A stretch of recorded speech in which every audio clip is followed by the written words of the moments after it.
No, so ngayon, no, dito sa Lucas chapter 18, no, verse 29 to 30, no, sinasabi ng ating Panginoon dito, no, na sasabihin ko sa inyo, no, na kahit sinong tao, no, na iiwan ang kanyang ama, anak,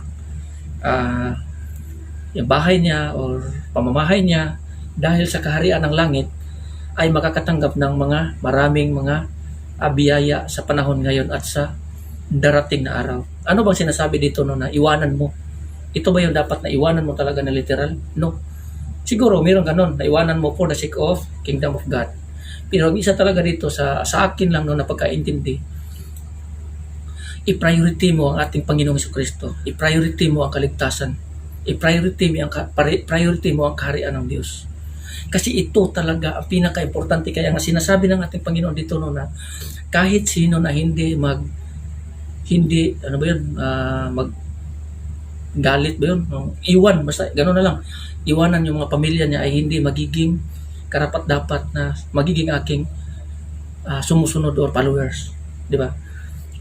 Ang kailangan kasi, ang gusto ko kasi ng ating Panginoon, kailangan buong puso at kaluluwa, isip at lakas nandoon sa ating Panginoong Jesucristo.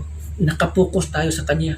Wala dito yung puso na, wala dito yung mga pamilya mo, bahay mo, kayamanan mo, negosyo mo, pera o ano man.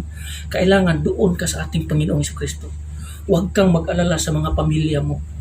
Huwag kang mag-alala. Basta sa iyo, focus to God. Kasi ang sinasabi dito sa ating kasulatan, no, ni Apostol Pablo, no, na magtiwala ka sa ating Panginoong Jesucristo at maliligtas ka, ikaw at ang iyong buong pamilya. Isipin mo, maliligtas ka. Sinabihan siya, magtiwala ka means siya mismo, sinabihan ng isa tao, at maliligtas ka, ikaw at ang iyong buong pamilya.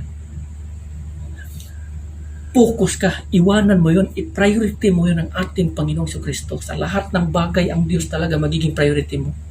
Kasi maraming mga tao ngayon, no, na mas pagmahal nila sa pamilya nila, mas mataas pa or mas mataas pa kaysa sa pagmamahal nila sa ating Panginoon. Kailangan yung pagmamahal natin sa ating Panginoon is mas lamang kaysa sa lahat. Pamilya mo, anak mo, sino man yan, focus to God. Kaya nga sinasabi ng ating Panginoong Jesucristo, iwanan mo sila, sumunod ka sa akin. Hayaan mo sila, sumunod ka sa akin. Kaya nga sinasabi din ng isang tao, di ba? Panginoong Jesucristo, no? Ginoon, gusto ko sanang sumunod tayo, pero pagbigyan mo muna ako na dadalo sa libing ng aking ama. Ano sabi ng ating Panginoon Jesucristo? Hayaan mo ang patay na lilibing sa kanyang sariling patay. Sumunod ka sa akin.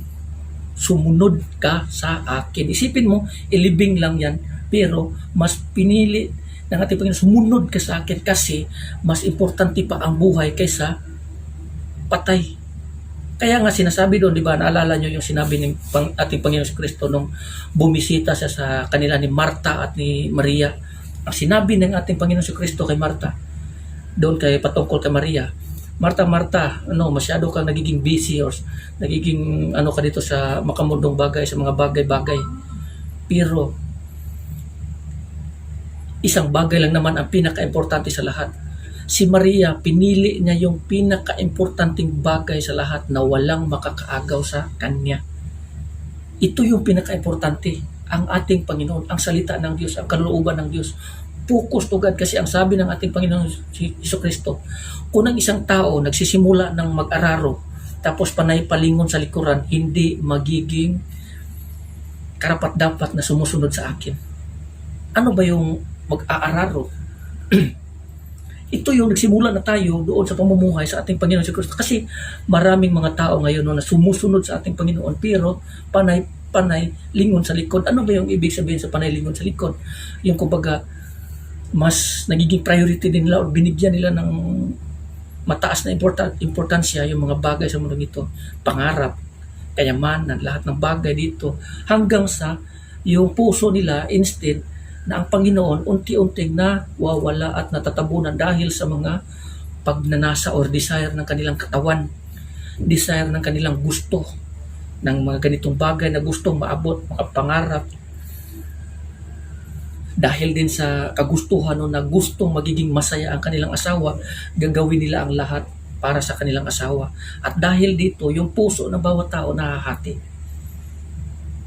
Lagi niyong tatandaan na walang tao na makapaglingkod ng Diyos.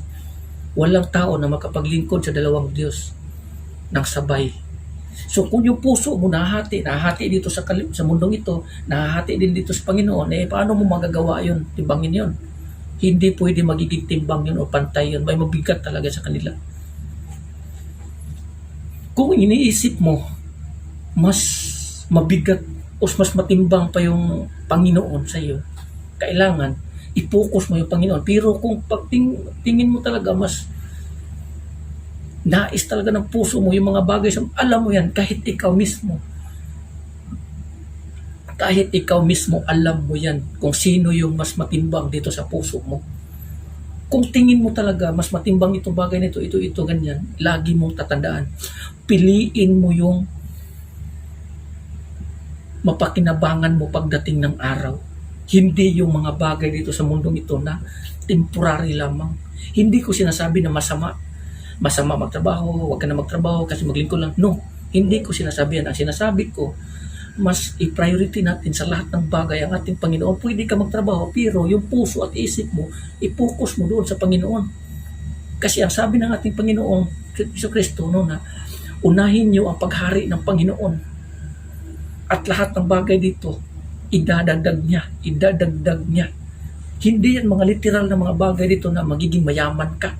Yung idadagdag niya, sabihin mo, sige maglingkod ako sa Panginoon, uunahin ko ang Panginoon.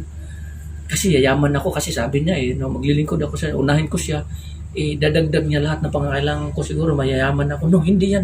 Hindi yung idadagdag niya yung mga bagay sa mundong ito, kundi doon sa kanyang kaharian sa langit. Wala ito dito. Alam ng Diyos na dito sa mundong ito, iiwan mo yan. Hindi mo mapapakinabangan yan. Temporary mo lang mahawakan yan. Pagdating ng araw, malilimutan mo yan. Ang inihanda ng Panginoon na idadagdag niya kung naglilingkod ka, kung ang isang tao nagiging matuwid sa harap ng Panginoon, ang mga kayamanan, lahat ng mga award or reward, idadagdag na promise ng ating Panginoon doon sa kanyang kaharian sa langit. Hindi dito sa mundong ito. Kasi kung ibibigay sa Diyos ang lahat ng mga bagay dito, taas or 99% talaga possibility ng isang tao na lalayo sa Diyos. Hindi na nila kayang lumapit sa Diyos or babalik sa Diyos ng buong puso.